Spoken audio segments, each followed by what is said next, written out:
চাকরি পাবে না কি রাজাকারের নাতিপুতিরা পাবে? আপনি এটা প্রশ্ন করে আমি আগে, সেটা হলো 70 সালে তো আপনার বাবাই নির্বাচনে গেল। আওয়ামী লীগ নির্বাচনে যাওয়ার পরে আওয়ামী লীগ সংখ্যাগরিষ্ঠতা পেল। তখন যদি পশ্চিম পাকিস্তানিরা অর্থাৎ তৎকালীন যারা ক্ষমতায় ছিল তারা যদি আওয়ামী লীগ যেহেতু ম্যান্ডেট বেশি সিট পাইছে, নিয়ম অনুযায়ী তো যে দল বেশি সিট পায় সে দলকেই পরবর্তী সরকার গঠনের জন্য আহ্বান করা হয়।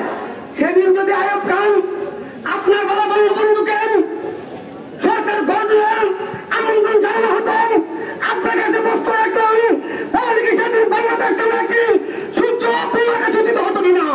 সেদিন বাংলাদেশের স্বাধীনতা হতো কিনা? সেদিন বাংলাদেশের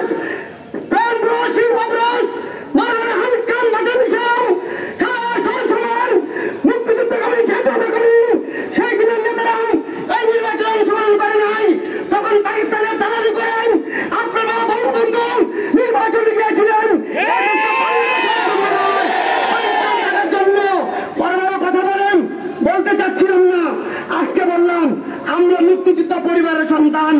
আমার বাবার ইতিহাস আপনি খুঁজে দিবেন। আমার বাবাকে সাংবাদিক আন্দোলন থেকে শুরু করেন বর্তমান বহুত মুক্তিযুদ্ধ আছেন, বাবা সিদ্দিকী সহ আসলে তারা ছিলেন। আমি বাবার ইতিহাস কিছু জানি, আমাদেরকে মাছ স্বীকার করার চেষ্টা করবেন না মাননীয় প্রধানমন্ত্রী।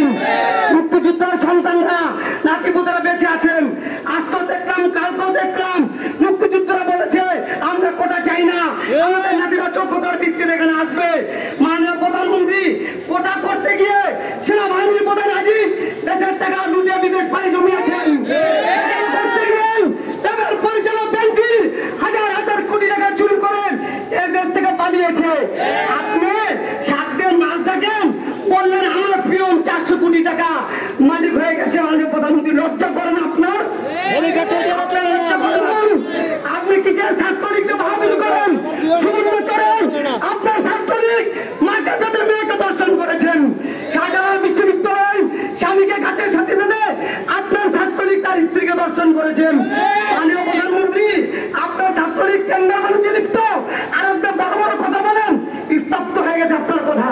আগে রাত্রে চুপ হয়ে গেছেন, আবার রাতের আধারে বিজেপি পাঠান, পুলিশ পাঠান দাবির ক্যাম্পাসে হামলা করার জন্য। মাননীয় প্রধানমন্ত্রী, মুসলমানের গভীরতা দেখেন না, এখন দেখবেন। ছাত্রদের আন্দোলন কি জিনিস বাংলাদেশ পাকিস্তান দেখেছিল, 54 সালে দেখেছিল, 62 দেখেছিল, 63 দেখেছিল, 69 দেখেছিল, 70 দেখেছিল, 71 স্বাধীনতা আন্দোলন দেখেছিল। আপনি দেখবেন, আপনি ঠান্ডা হয়ে গেছেন। মাননীয় প্রধানমন্ত্রী, সময় থাকতে পদত্যাগ করুন, সময় থাকতে বাংলাদেশের জনগণ তার পেটে ক্ষুধা লাগতে মেনে নাই, বাংলাদেশের জনগণ তার পিঠে আঘাত লাগতে মেনে নয়, কিন্তু বাংলাদেশের জনগণের জীবনের উপর আঘাত আসলে তা কখনো মেনে নেয় না।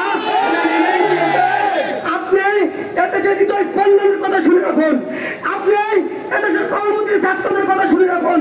আপনি সর্বোপরি বাংলার রাহবার আরো কোটি মানুষের আধ্যাত্মিক রাহবার বিশ্বের চরমনের আদর্শ মেনে নিয়ে পদত্যাগ করে আপনি রাষ্ট্রকে বাঁচান। মাননীয় প্রধানমন্ত্রী, যদি বঙ্গবন্ধুর কর্ম হয়ে থাকে আগামী দিনে আন্দোলনের ঘোষণা